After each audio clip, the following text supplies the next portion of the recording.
It's February 12, 2009. I'm Kareem Johnson. This is your SLU News 22 update. In the headlines today, the House and Senate reached an agreement yesterday on a revised stimulus plan that will cost almost $790 billion. The bill will create or save 3.5 million jobs and meet President Obama's goal of, quote, cutting taxes for 95% of American workers.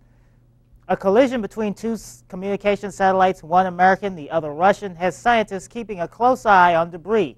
The collision occurred 500 miles over Siberia and is the first high-speed impact between two intact spacecraft, according to national officials.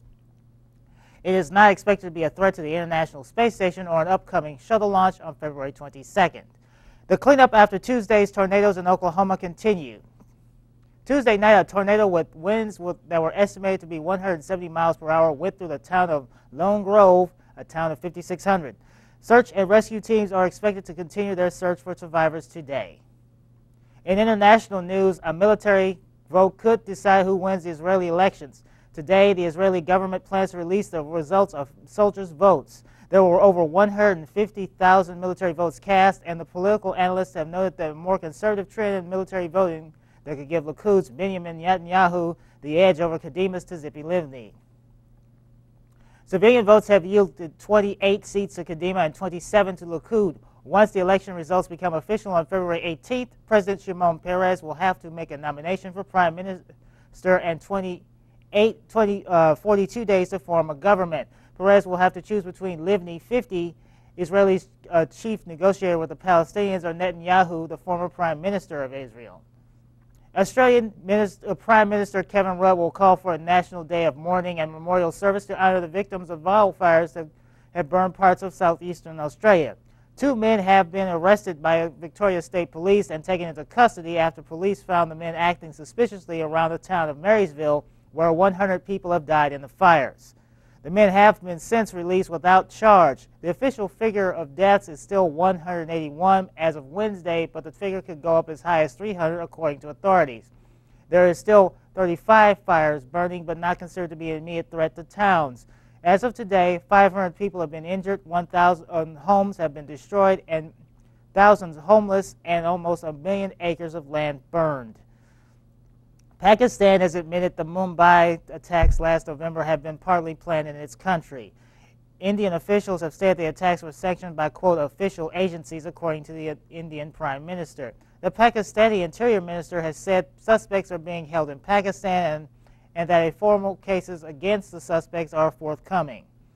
On the entertainment front, Rihanna and Chris Brown are not to leave Los Angeles in case investigators have more questions about the events that have left Rihanna bruised and Chris Brown with felony charges.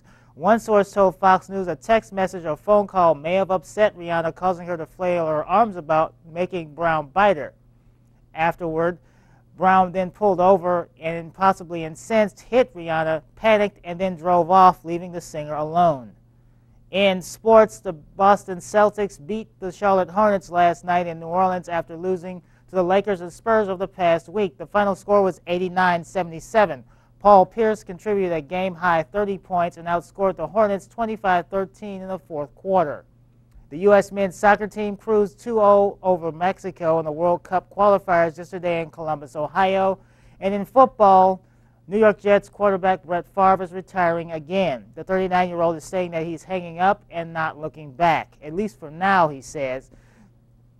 Favre leads the NFL with TDs, yardage, and interception. In Billiken sports, the Bills beat Charlotte 69-61, buoyed by a strong second-half shooting. The Bills are 15-9 overall and 12-2 at the Chaffetz Arena. Lish scored 18, Mitchell scored 15, Liddell 13, and Everhart 11. The Bills will play again on Saturday in Rhode Island for a 1 p.m. game, and that game will be on KPLR 11. The Lady Bills dropped another heartbreaker on the road in Pittsburgh, losing to Duquesne 84-66. Tarisha List scored 14 points with 7 assists. The Lady Bills are now 10-14 overall and 4-10 in the A-10. They'll be back in St. Louis on Saturday at the Chaffetz to play George Washington at 2.